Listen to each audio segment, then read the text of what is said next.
En la cuarta parte de esta clase vamos a ver el tipo de condiciones de contorno que podemos tener en los problemas de diferencias finitas cuando resolvemos ecuaciones diferenciales parciales. Nosotros en el desarrollo de los métodos anteriores vimos condiciones de contorno donde la temperatura es conocida, ¿sí? Estas condiciones de contorno se llaman condiciones de Dirichlet. Hay otra condición de contorno que vamos a utilizar nosotros, la número 2, que es la condición de derivada conocida o derivada especificada. Eso se conoce como condición de contornos de Neumann. Entonces, si la temperatura es conocida en el contorno, no es una incógnita, que es lo que habíamos visto nosotros. Si la derivada es conocida, entonces la temperatura en el nodo I es una incógnita y vamos a necesitar una ecuación. ¿De dónde sale esa ecuación? ¿Sí? Esa ecuación, para empezar, tiene que introducir ese valor de derivada que nosotros conocemos, ¿sí? ¿Cómo hacemos para introducir esta derivada y cómo hacemos para tener una ecuación de ese contorno? Entonces, primero lo que tenemos que hacer es, planteamos en el punto I la ecuación general de un nodo interior. Nosotros vimos ecuaciones generales de nodos interiores para la ecuación de Laplace, cuando resolvíamos problemas en estado estacionario. Vimos también ecuación general de un nodo interior para el método explícito y también vimos una ecuación general del nodo interior para el método implícito. Entonces, dependiendo qué método o qué problema estamos resolviendo, vamos a tener que usar su ecuación general del nodo interior. Vamos a mirar este esquema que está acá al lado. En este esquema nosotros mostramos un contorno, ¿sí? Lo que está a la derecha es el material, lo que está a la izquierda está fuera del material, ¿sí? Esta es la línea de contorno, el punto I está en el contorno, el punto I más 1 es un nodo interior. Entonces nosotros vamos a fabricar un nodo ficticio que va a estar fuera del material. Vamos a seguir los mismos criterios de numeración que utilizábamos antes, ¿sí? Entonces, si está a la izquierda, este va a ser el nodo I menos 1. Entonces, vamos a plantear en el nodo I, por ejemplo, la ecuación general del nodo interior para el método explícito. Tiene esta forma. Fíjense que acá, esta temperatura en el nodo I menos 1, el tiempo L, es la temperatura en el nodo ficticio, es el nodo que nosotros inventamos y lo colocamos acá.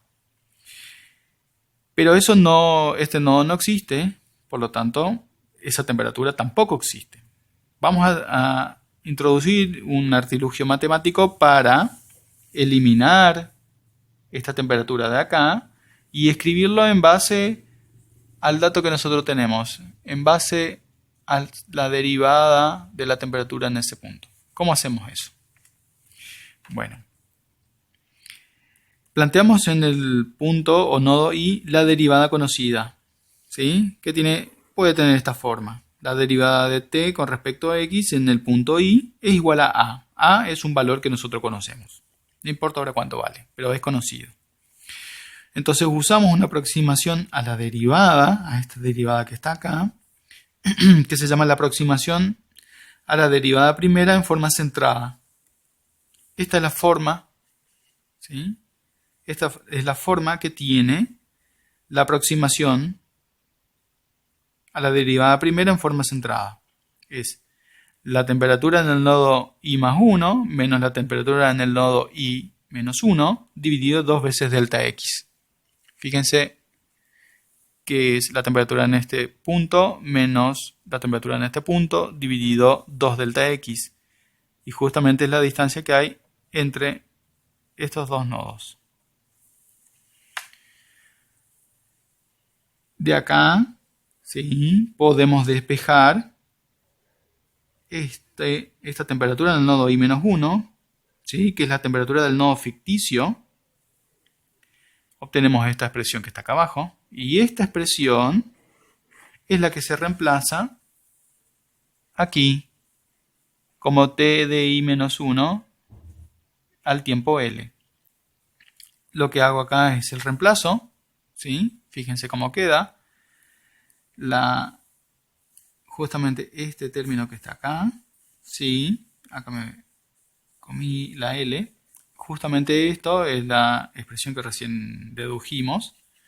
Reagrupando esta ecuación general, vamos a tener esto que está acá. Esta ecuación es la ecuación que nos da la temperatura en el nodo I al tiempo L más 1, en función de la temperatura del nodo I al tiempo L, más lambda, por 2 veces la temperatura en el nodo I más 1 al tiempo L, es un nodo conocido interno, menos 2 veces la temperatura en el nodo I al tiempo L, justo este es el nodo de contorno, menos 2 veces delta X por A.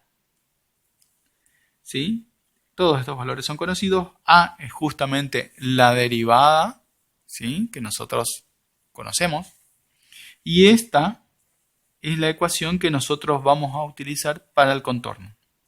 ¿Sí? ¿Qué tipos de contornos, qué tipo de valores toma A? ¿Sí? Bueno, nosotros vamos a trabajar con contornos que son aislados. En ese caso la derivada de t con respecto a x va a ser igual a 0.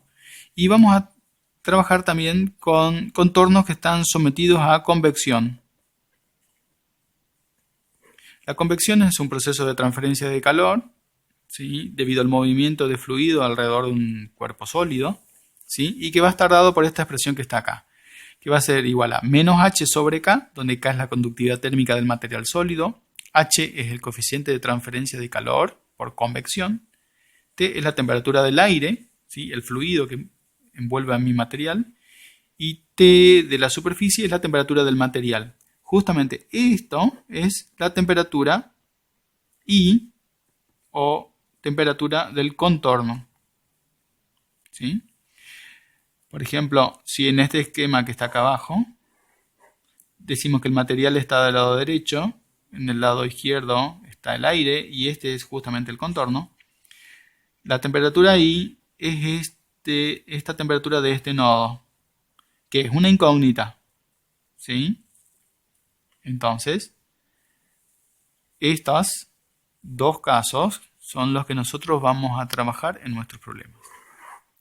Con esto concluye el tema de diferencias finitas y espero que tengan el material como para hacer los problemas que les vamos a dar en clase.